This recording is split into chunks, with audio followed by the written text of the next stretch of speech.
Welcome to This Is Reviewable and our month of Halloween Spooktacular. Yes. We watched The Machinest this week with Christian Bale. This movie is about a guy. What's his name of the movie? Trevor Resnick, who works in a factory and meets this guy, Ivan. a coworker. Yeah. Who, it sounds like they either, this is like a 24-hour factory, or you work the morning shift or the swing. Actually, I think it is, because he works the night shift, doesn't he? No, Trevor doesn't. He works the day shift? Yeah. Oh, okay. And when he first meets Ivan, Resnick is like, well, what the heck? I've never met you before. And Ivan's like, oh yeah, I'm just covering for Reynolds. Yeah, right? Yeah. Who got picked up on a warrant. Yeah. And basically, weird things have been happening to Resnick. And he says at some point he hasn't slept in a year. Yeah. And so you kind of think, oh, like all of this is just in his head. But the way things happen, it can't just be in his head, And so he's just trying to figure out what's going on with him while we're also trying to figure out what's going on with him. Yeah. Is there anything else you need to say about this movie? It's a thriller suspense movie where, like mystery. Yeah, like Micah said, you're trying to figure out what is happening. Is Ivan real? Because there's certain interactions where it seems like he's not there, but then there's other interactions where it's like, oh, he's definitely there. Because Trevor is an insomniac, and when you are an insomniac, you will start hallucinating. You'll start seeing things. Mm-hmm. And yeah, anyways, the rest of his coworkers don't think that Ivan exists. There's supposedly no record of there being an Ivan at the factory that they work at. So Trevor is like, is he going crazy? Are all of his coworkers against him? Mm-hmm. Because his coworkers don't really like him. They don't trust him. They think he's kind of weird. He's super skinny. He's not really eating. He's not sleeping. Yeah. Everyone keeps accusing him of being an addict. Right. Yeah. Or just crazy. Like something's wrong with him.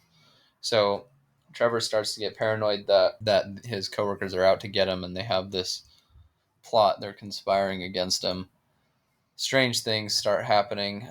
He has a relationship with this hooker named Stevie as well. And the relationship is he goes there and pays her money and they sleep together. But also... And then he leaves. And this is their relationship. But it seems like she actually really likes him because she offers to let him stay over afterwards. Or like after he...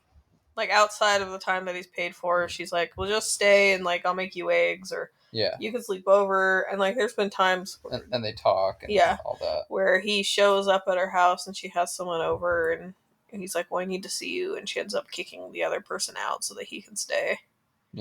And then there's this other person that he spends a lot of time with. Her name is Marie, and she's the waitress at a cafe in the airport, and he goes there all the time, and they talk. They have good conversations. It seems like they're on friendly terms, / maybe like each other a little bit. Yeah, this was actually pretty spooky, I thought, but also less spooky than I thought it would be. Yeah, Micah thought it was going to be like a horror. Yeah, when we watched the trailer, I know last week I said that maybe we would watch this, but then I watched the trailer and I was like, I don't think I can do it. And it was manageable for me. Yeah. There's a few gross parts. Yeah, we'll talk about that. But in terms of spookiness, I mean, I could handle it. There's definitely suspense. Yeah. And you're like, what's going on here? This is kind of like a mix between... Well, I was getting a lot of Fight Club vibes from it, but other movies too. I can't exactly put my finger on which ones right now, but I liked it actually quite a bit, especially after reflecting on some of the things that happened and then, zooming in on some of the foreshadowing that was done, because they foreshadow a lot in this movie. And the twist, there's going to be a twist because it's it's a suspense, it's a thriller film. There's always some sort of reveal or twist. The twist is very earned. and the pieces kind of fit together really well. This is a thinker for Yeah, sure. when you yeah. So I thought it was actually really good. What do you think? Yeah, I thought that the color grading of this movie was interesting. Yeah, I think that's intentional. It's very monochromatic. It's bleak Yeah, because Trevor's life is like looking bleak. He can't sleep. He's confused. He is stressed out. There's a reason why they make it look the way they do, I think. yeah, And we'll get into that a little more maybe if I remember. We'll see. In spoiler section. yeah. I looked it up. So there's one part where Resnick is at the amusement park, and both of us are from California, Yeah. and it didn't look. It's on a boardwalk. Yeah, it didn't look like anything that was familiar to either of us, and so we were like, "Oh, this must be like East set on the Coast. East Coast." Yeah. And I looked it up. It's set, In Los Angeles. yeah, in California, but they filmed it in Barcelona, Weird. which is so weird. Like yeah, I was like just because of the gray skies and the way that the whole world really is gray, I was like, this is Atlantic City, maybe Yeah, I because then thought the same they thing. show the ocean. This is Jersey. I don't know. Yeah, No, it's Los Angeles. Which is weird because usually when you see a movie about LA, it's either LA at night or yeah, or it's La La Land and there's blue skies, warm weather, that sort of thing. This movie feels cold yeah. in a lot of ways. The other thing that I looked up is, so Resnick mentions in the movie that he hasn't slept in a year. It's like that can't be possible. Not that this movie is like based on Yeah, fact or anything like that. So I looked it up. It said online that after 3 or 4 days, you would of absolutely no sleep, you would start hallucinating, and the longest recorded amount of time of someone going without sleep was 11 days, yeah, which I can't even imagine. Like that just sounds awful, miserable. awful. Do you remember? Oh, you never watched Meet the Robinsons, did you? No, Oh, there's this lady that has these coffee patches, and she's like kind of like tweaky. yeah, And you're like, what the heck is wrong with her? And she throws another patch on. She's like, I've been awake for however many days. And she pulls up her sleeve and she has like 12 coffee patches, and each one is like the equivalent of like 4 cups of coffee or something like that. yeah, um, yeah. Anyways, this movie is most famous for like Christian Bale's transformation that he did Yeah, to get into character.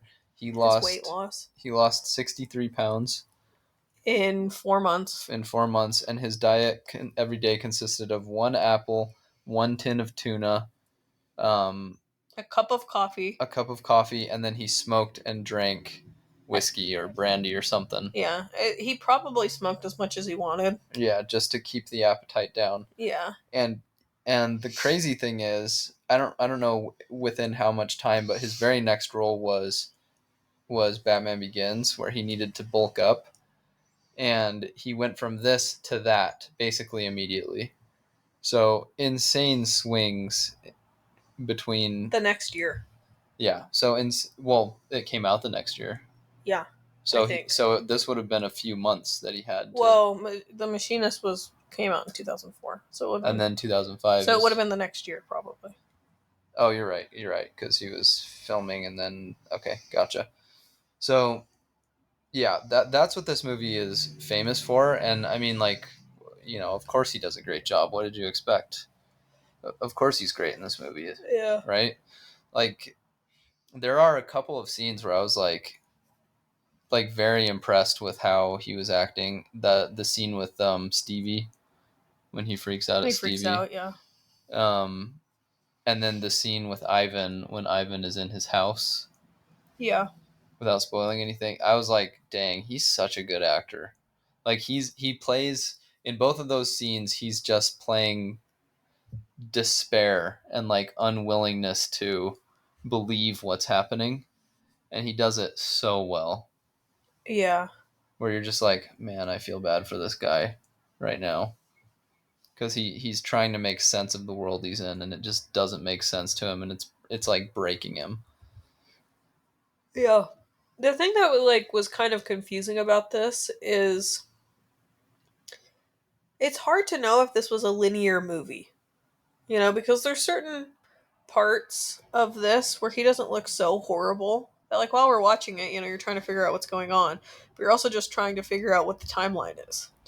I mean, some of it's told a little, like the beginning. Sure, but You I'm talking about you loop back to it by the end of the like movie. the airport.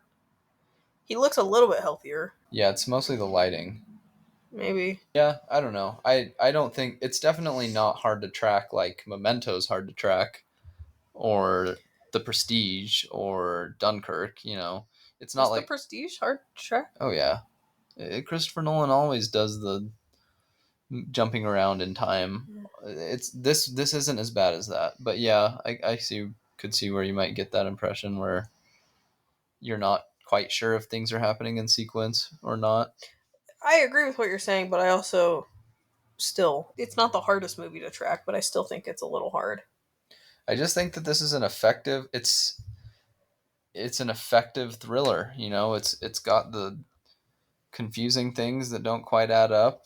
It's got the suspense. It's got the Christian Bale slowly turning his head and focusing on something and widening his eyes, and you're like, "Oh God, what does he see?" Yeah. Like, "Oh no, what is he looking at?" And that's it's never anything like grotesque, except when it is. Yeah, except for that scene. Add that picture in here. Um, but there's a lot of that. There's a lot of him widening his eyes and turning and seeing something that spooks him, Yeah. and then we see what spooks him. I think he has a very interesting mouth. Christian Bale. Yeah. It's just And like the way his teeth are. Because doesn't he have a pretty sharp canine or something? maybe two. Yeah, two. Yeah, I mean, he has two yeah. I have canines, noticed but that. I have noticed that. I think that the way he moves his mouth with his teeth is just, it's very interesting to watch. I noticed that in The Big Short for the first time, I think. Oh, really? Because he like has a really wide smile because he's a weird guy in that movie. Yeah. But I feel like when he's Bruce Wayne, you don't notice it. you can see his teeth kind of No. like his canines, but his mouth isn't as interesting in that, except when he's Batman. When he's Bruce Wayne, that's when Spoiler. I noticed. That's when I noticed his eye wart, the wart next to his eye on his nose. Oh, I think I noticed that in The Big Short. Maybe. See, if nothing else, this movie just it goes to show you notice something new about Christian Bale in every movie he's in. But he does a great job, and really, like if he wasn't doing a great job, this movie wouldn't be that good because it's really about him. Yeah, I was thinking about this while we were talking about it. Who do you think could have done as good of a job as him for this movie? Weirdly, we were talking about Matthew McConaughey because he also lost a lot of weight for Dallas Buyers Club. I was thinking about him also. I think he could have done this role as well. I think he would have had to curb his accent a little bit. Sure, but look at Interstellar, right? When he's breaking down or whatever. Like Yeah. it's sort of a similar vibe a little bit. Who else could have done this? I think Joaquin Phoenix could have done it. I don't like Joaquin Phoenix. I don't know what it is about him. I just don't like seeing him. So take that back. Okay, I take it back. Russell Crowe could have done it. A Beautiful Mind. It's sort of the same Yeah. idea. Jack Nicholson. I mean, Jack Nicholson can do anything he sets his mind to, right? But it would have had to be like a similarly aged person. Oh, Daniel Day-Lewis, for sure. Where is he? He's the guy from Phantom Thread. Oh, yeah. That movie, we should not have liked that movie. I think you liked it more than I did. Oh, really? Yeah. Ray Fiennes. I mean, yeah, Ray Fiennes is great. But as good, I don't know. Oh, you know what? Jake Gyllenhaal could have done it because of Nightcrawler. Yeah.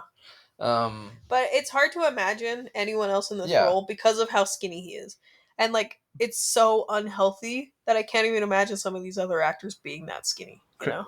And like every time Christian Bale is in something, I'm sure that someone else could have played a bunch of his characters that he has done in the past. But like once Christian Bale does it, you're like, "Oh yeah, that's right. He's the right guy." Yeah. Well, like imagine Russell Crowe being so skinny. No, I don't think I've never seen him skinny ever. He's always either muscular or overweight or big. Yeah. So, yeah, I mean that's the most crucial key in this film besides the way that it's written in terms of how they set up the plot and hitting the beats leading up to the reveal. Those are the two biggest things in a suspense movie that's focused on one character, and they're both clicking really well in this one. So I think it's effective and it's good. And if you think that you're at all interested in watching this, do not listen to the spoiler section. Yeah. Because I was very satisfied by this twist. Yeah. It's kind of like the amazing Ripley. Talented Mr. Ripley? Yeah, Talented Mr. Ripley, where, neither of us saw the twist coming. Oh, and it shocked us, and we were like, and so, but it was in a good way. Yeah. It's like, seriously, if you think you might watch this ever, don't listen to this. Don't listen to the spoiler. It will ruin the movie. Yeah. Like, because, well, okay. I will watch this again. And I think it'll be beneficial to watch it again to pick up on a lot of things. Because now knowing what this movie is really about, like, it's going to be rewarding to go back and watch it. It's one of those. It's not one of those where, like, the twist is the whole point, but the twist is very important to, like, you won't get that moment of, like, cathartic, Yeah. And that's super satisfying in films where the twist is done well, where the twist is done right. Yeah. So again, like, we recommend this movie. Absolutely. We should rate it real quick. I will. Can I say something about the ending?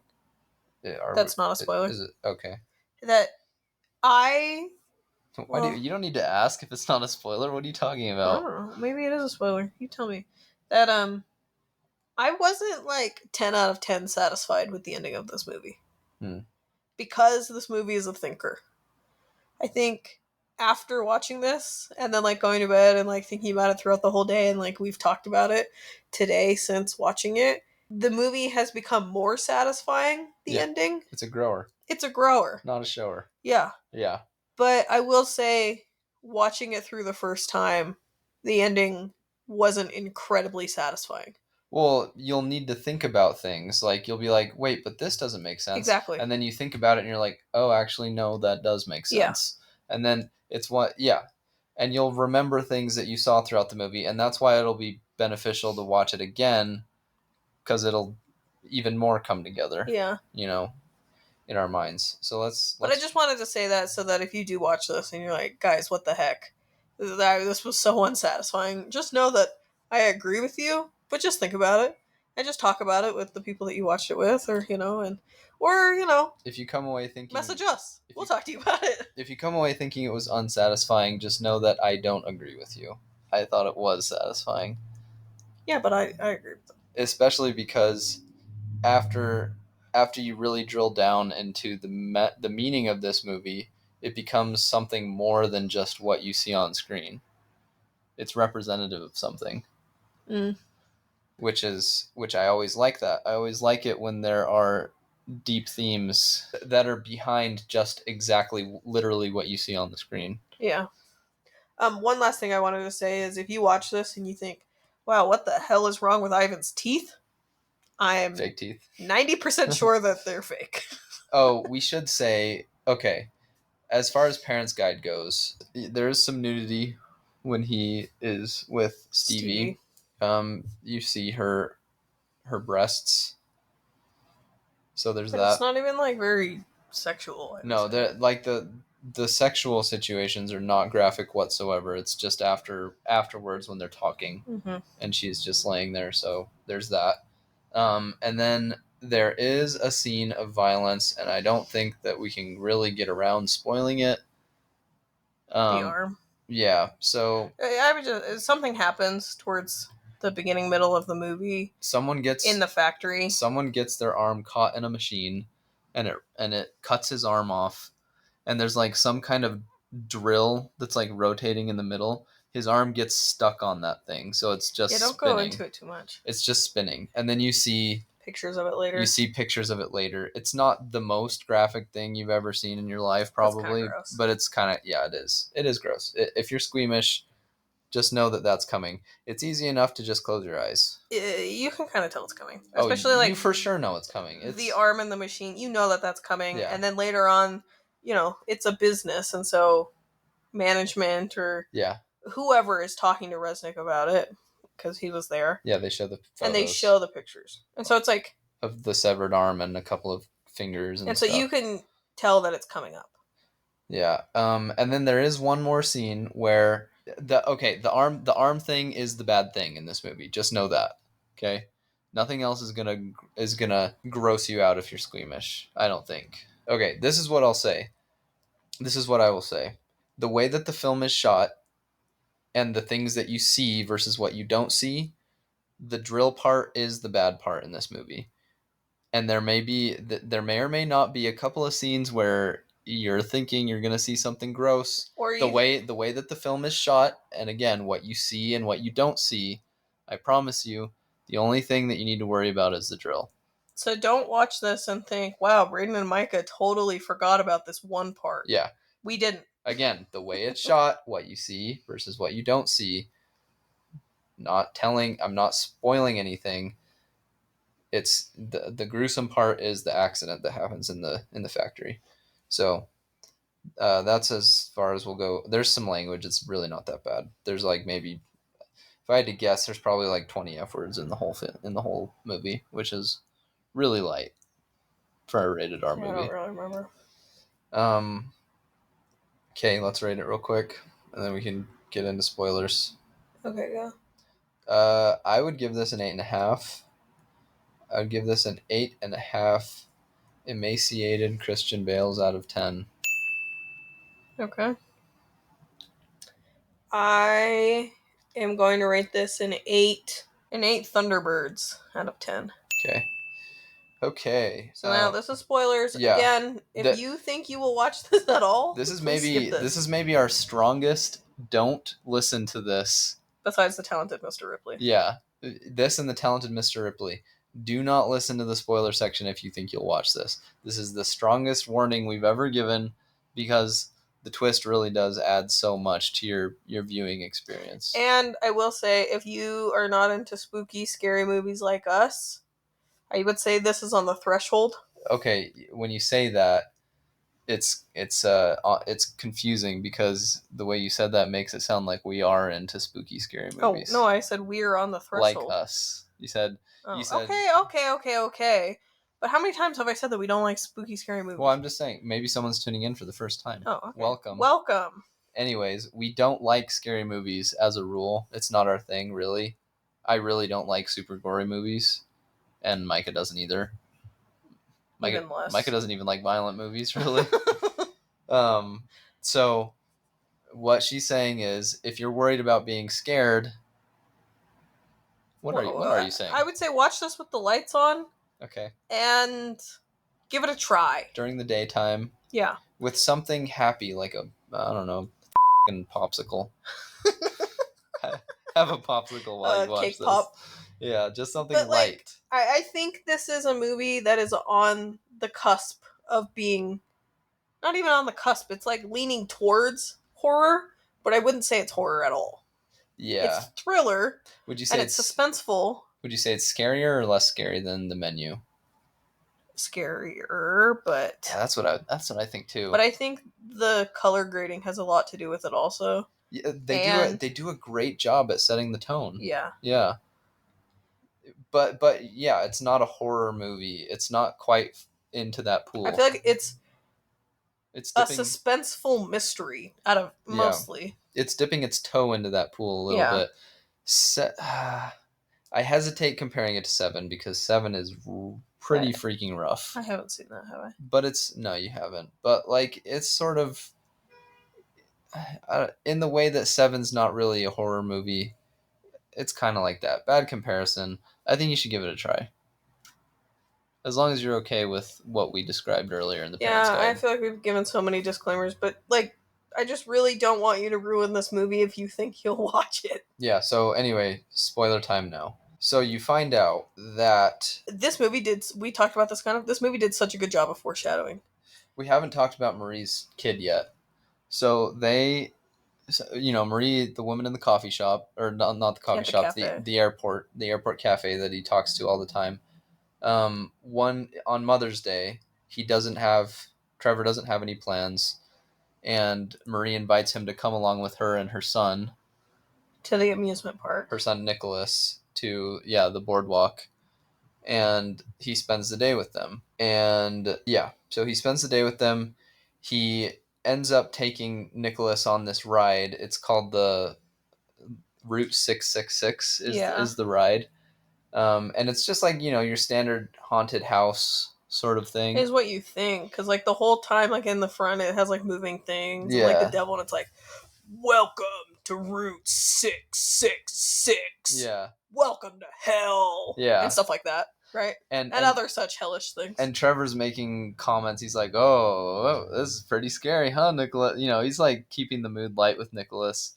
And I think he's anywhere from 8 to 10, I would say. But then there's like a little animatronic guy that's holding a severed arm, and this is after the accident has happened at the factory. So we think. And the accident was Trevor's fault because he was distracted by Ivan, the new coworker, and he accidentally bumped into the start button, and the safety wasn't actually on, and it pulled the guy that was working on the machine towards the blade and cut his arm off. So it was Trevor's fault because he was distracted by Ivan, who, again, the rest of the coworkers don't know who it is.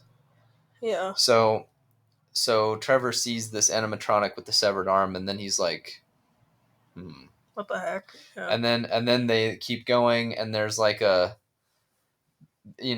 brothel as part of the shady lady. Yeah, the shady lady. And this strikes home with him because he's spending time with Stevie, and he's like, okay, weird. And they show very inappropriate things for like an amusement park ride. Yeah.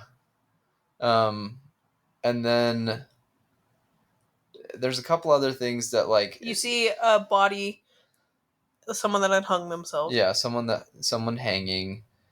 And then at the very end, a kid jumps out in front of their car, like a little, their roller coaster cart. Little animatronic kid, and it really startles him. And then they keep going, and there's eventually a fork in the road, and to the right it says salvation, and then to the left is the highway to hell. And he's like, go right, Nicholas. That he's had enough of this ride. He wants to get out. Well, and Nicholas, it's not super appropriate. All these things that this 8 or 10, this 9-year-old is saying. And Nicholas tries to turn right, but the cart goes left anyways. Oh, I thought that he turned left. No, I think he tries to turn right. And then there's a bunch of strobes, and Nicholas ends up having a seizure, an epileptic seizure. And he's fine. And then Trevor goes, carries him out because he's all worried. And Marie's like, no, he's epileptic. It'll pass. He'll be okay. Invites him back to her place, and they're just, they're hanging out. You find out at the end, because every time Trevor is with Marie, there's something weird with the clock. Yeah, every time he's at the cafe, let's just say it says 1:30:01, 02, 01, 02, and it just keeps flipping back and forth. 1 2 1 2 1 2. And we were watching this, and I even backed it up because we were like, why are they showing that clock? Oh, 1 2 1 2. And then, the next time we go back to Marie, like, I wonder if this is a dream, because he looks healthier than he does in other scenes. And then they say this line. Sounds dreamy. He says something about, like, right after I was like, oh, I wonder if this is a dream. And he like says this line, oh, sounds dreamy or something. Yeah. And you're like, okay. And then when he goes into her apartment, also the same thing is happening with the clock. Like, there's just there's some clues. There's some strange things that are going on when he's with Marie that you will notice, and you'll be like, I think that this is not as it seems in some way. And at the end of the movie, you find out that the reason that Trevor is an insomniac is because a year ago he ran over Nicholas. A random kid that he didn't know. In his car. He did not know who Marie was. He didn't know Nicholas. Because they were walking across the street and he got distracted and he ran over the kid. He hit Nicholas, killed him, drove off because he was afraid of the repercussions. And he has tried to repress this, and it's not working. And he has not been able to sleep for a year. So this movie is about his guilt. Uh-huh. And eventually and him basically being in hell, which is why the colors look the way they do. You know, the root 666. There's a reason that's in there Mm-hmm. because he's being punished. He's also another little fun thing is he's reading The Idiot by Dostoevsky. Dostoevsky, and I haven't read The Idiot, but there's definitely a lot of Crime and Punishment overtones Mm. in this because same thing. What's the guy's name? The main character of Crime and Punishment. I forget his name, which is sad because it's a fun name to say. Oh yeah, Rodion Raskolnikov. So Raskolnikov is like eaten away with guilt for what he's done for the entirety of Crime and Punishment. That's what's happening to Trevor as well. There's a lot of cool little details. I wrote some of them down. Would you like to hear them, or do you want to say something? Well, just do it rapid fire. Okay, so throughout the movie, he's washing his hands with bleach. I noticed this like immediately. It's like that's a pretty. I would not wash my hands with bleach. Like that's rough, Yeah. you know. And I really like that because he's destroying his own body in more ways than just not eating and becoming super skinny. Mm. He's almost punishing himself, and he's using this really strong caustic substance to try and clean his hands of what he's done, but he's doing it subconsciously because he doesn't remember any of this. He's pushed it, he's repressed it so Mm-hmm. deep. So that's crazy. The reason that this all starts happening again, like the reason that his memories begin to come back to him at the beginning of this movie, he's in his car because his lighter is out of When he went out for a smoke break, his lighter ran out of it's juice. out of gas. So he goes into his car and he pushes in the little cigarette lighter, and it pops up. And right when it pops up is when he meets Ivan for the first time. And when you see the flashback to when he hits Nicholas, he's distracted because his cigarette lighter in his car Had popped had out popped out. to say, "Hey, I'm hot and ready." Yeah, exactly. Like a pizza from Little Caesars. Yeah. So this was the trigger. This was the trigger that started to bring the memories back. I thought that was so smart Yeah. because like Micah was like, "But why hadn't that thing ever popped up before?" And then I was like thinking about that for a second. Like in the year Yeah. that he'd been living, why hadn't he ever used the cigarette lighter? And I was like, because of his lighter. He has his Yeah. lighter, and it runs out of gas. And then by the year, he'd forgotten that he wasn't using the pop up thing anymore. So like that's why he's using it there. And then it pops up. His memories begin to come back.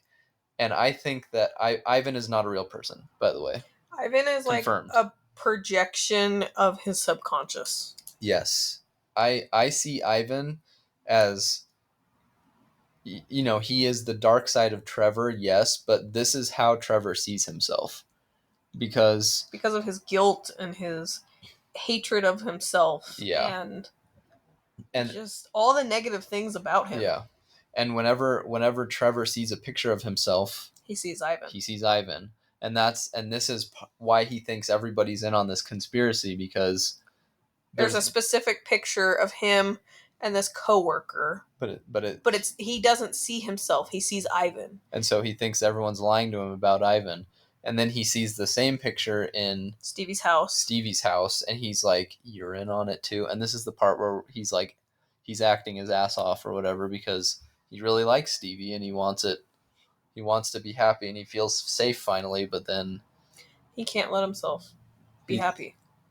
Yeah, because he can't believe that he is Ivan. Anyways, so Ivan begins to show up when the trigger After the trigger happens. Another thing is Ivan's license plate is Trevor's license plate in reverse. Did you know this? Well, I knew that he was writing it down wrong. Yeah, you noticed that. I didn't. I had to learn this later. Because the license plate on the Thunderbird is CRN and then like 3 numbers or something. Yeah. But Trevor kept writing it down, the 3 numbers CRN. Yeah. And I was like, why is he doing that? Yeah. So another part of this is Trevor's trying to figure out who the Ivan is because he sees him. He's pretty sure he's real. Yeah, he keeps seeing him all over the place, at work, Yeah. outside his apartment, outside of his old coworker's house, like driving down the road. And he's always in a Pontiac Firebird, red Pontiac Firebird. And so I thought it was eventually, a Thunderbird. I think it's a Firebird. Oh, It's why a did you let Pontiac me say Firebird. Thunderbird earlier? I forgot. Now I Anyway, look like a dumbass. that's okay, Thunderbirder. Okay. That's okay, Thunderbirder. Oh, nice. You like that? Yeah. So he tries to go to the DMV to run the plate, and they're like, no, we can't run the plate unless he committed a crime. Did he hit you? And he was like, no, he didn't hit me, but would you tell me the license plate if he did hit me? Or would you run the plate if he did hit me? And the guy was like, no, but the police might. And so Trevor runs, he jumps in front of a car so he can go to the police and run the plate. And the officer comes back and he says, this plate that you gave us, this is your car. You reported it totaled a year ago. It's a red Pontiac Firebird. Now you see, you got me confused now. Sorry. And instead of, he's very confused, obviously, and perturbed. And then he runs from the police. And you're like, oh, that's weird. Why is he running?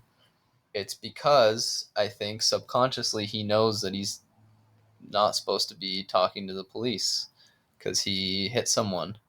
But he doesn't realize this fully yet, why he's running. He just does. And then there's a theme in this movie of choosing right versus left, salvation or right and wrong, or good hell. and bad. The first time you see it is in the carnival ride, which we already talked about, road to salvation, highway to hell, and they end up going down the left. The next time you see it is when he's running from the cops. He goes into a subway station and then goes into a tunnel, and then there's a fork in the tunnel, and there's a light side of the tunnel which is on the right, but then he sees like a shadow walking. Oh yeah, that's the other time he sees Ivan, right? That's not Ivan, I don't think. Who was it? Do we know? I don't think we know who that was. Maybe we do. I don't know. I don't remember. I haven't come up with my theory on who that shadow is supposed to be, but he gets spooked by the shadow, so he goes to the left, which is like total darkness. Yeah, totally dark. And then when he gets home to his house, his house is totally dark because he forgot to pay the utility bill.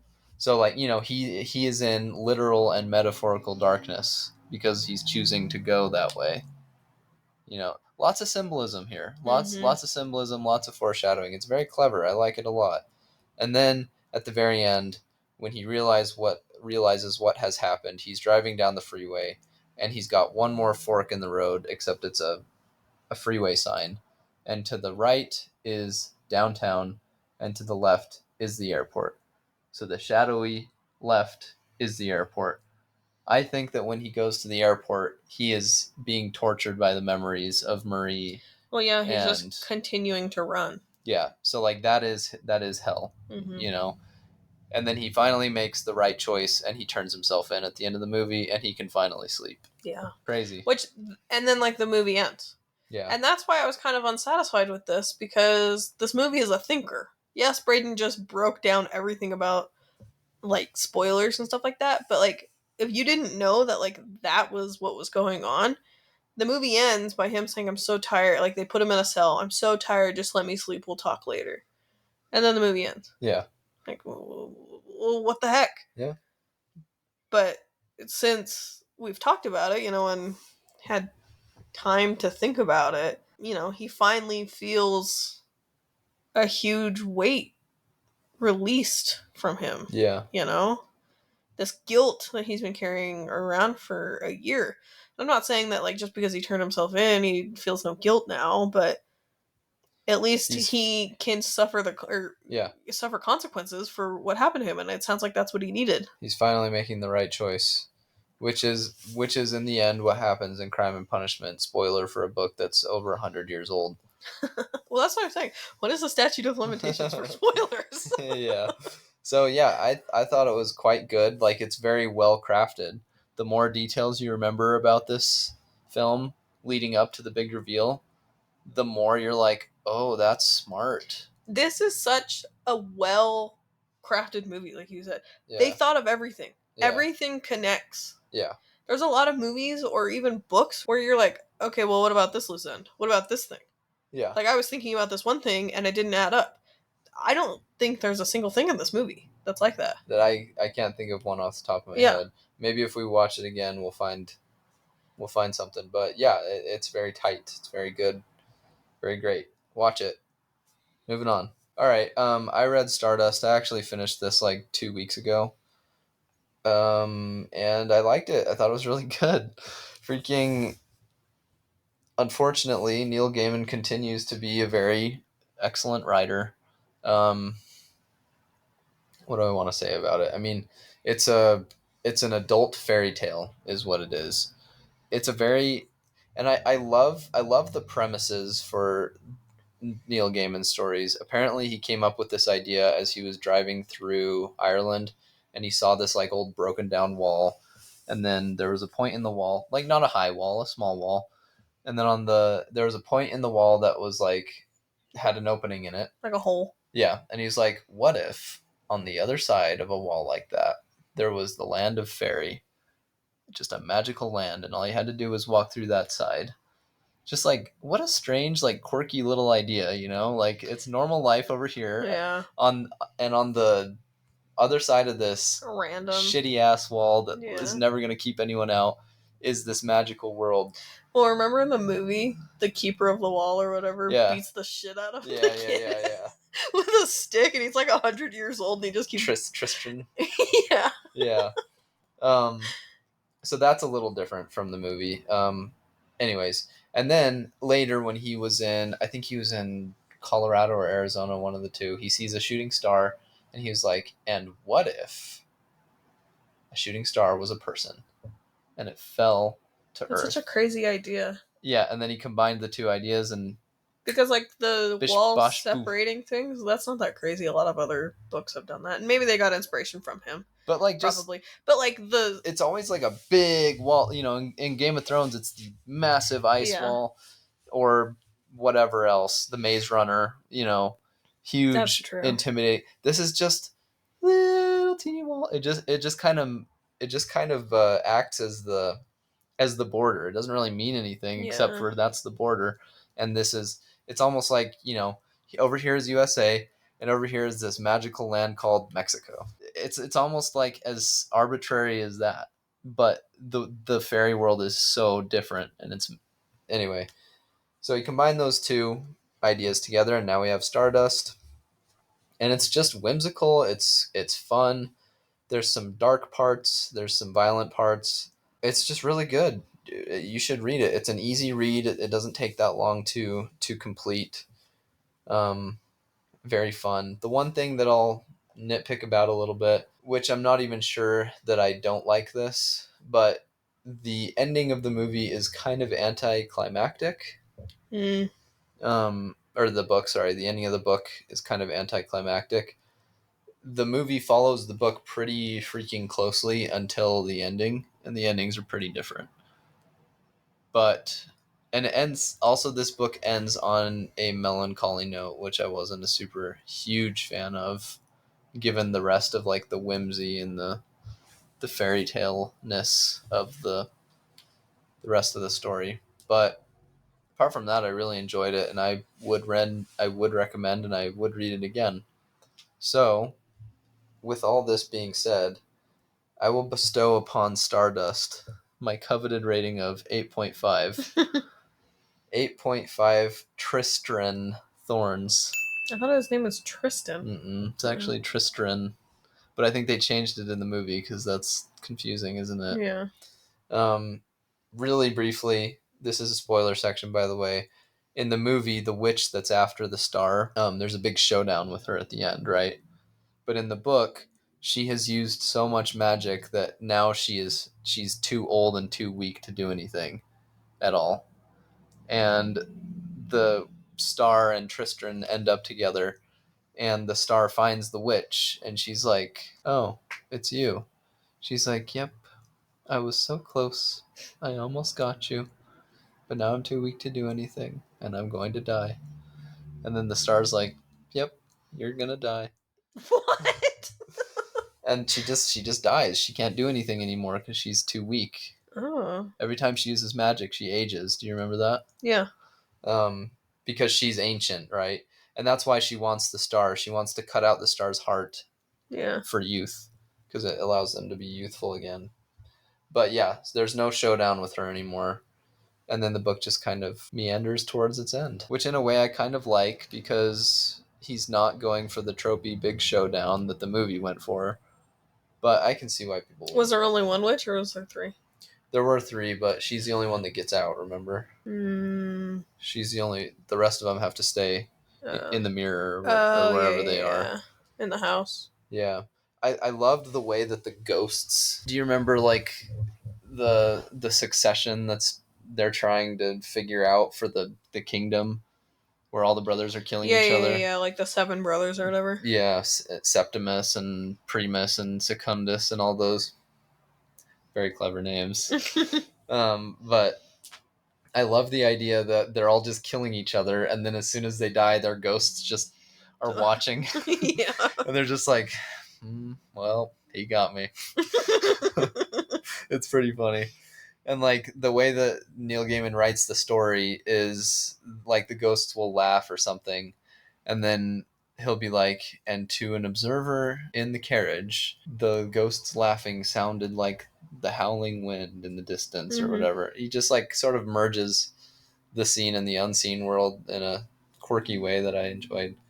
Anyways, it was good. Read it. Good stuff. Well, they don't have the cross-dressing pirate though, right? No, he's a totally. The captain is in the book, but in a very small role. They really embellished him in the movie. They did a great job with him. Yeah, cross-dressing pirate. Yeah. Oh, also another big change. Who's the? Is it Veronica, the woman that Tristan is? The girl that he wants to marry, I can't remember. Victoria Forrester. Uh, So she is a bitch in the in the book. in the movie. Oh yeah. She's really not that bad in the book at all. They really bitched her up for the movie. Wait, who's Humphrey? Is that the one that she? He's not a character in the book at all. But does he end up with Victoria? Yes. Oh, okay. So when Tristan offers to go to the other side of the wall to fetch the star for Victoria in the book, she's like, "Okay, go, silly boy, and then I'll do whatever you want." But she doesn't think he's actually going to do it, and so when he finally comes home, however long it's been later, she feels very guilty about it. She didn't think he was actually going to do it, and she's like very apologetic, and she's like, "But you did it, and I'll still honor what I said. If you want to marry me, I'll marry you, even though I'm in love with someone else." Mm. And in the movie, she's just like a total like, "Oh, you went and got me a star. Wow." Just doesn't care about him at all. Didn't even really notice he was gone. So they changed her character a lot. They did her dirty in the movie, but both are good. If you haven't seen the movie, watch the movie, and if you haven't read it, then read the book. That's all I'll say about that. Okay. I think we have one more week of What? That's it? Halloween. Well, we gotta watch Zodiac then. Oh, we have two. Wait, yeah, we have two. Okay. Nope, one. Because this episode comes out here, and then we have one more. Oh, okay, we have to watch Zodiac. That's our favorite one. Yeah. Okay. All right, Zodiac's next, everyone. It's confirmed. Thanks for tuning in, everyone. Big Halloween hugs. Hopefully, you can have some luck and find those Pillsbury Halloween pumpkin sugar cookies that are so delicious, that are so good. Sometimes they make them in the Christmas variety with little Christmas trees on them, but hopefully, you can find the pumpkin ones because God knows we haven't been able to. Okay. Bye.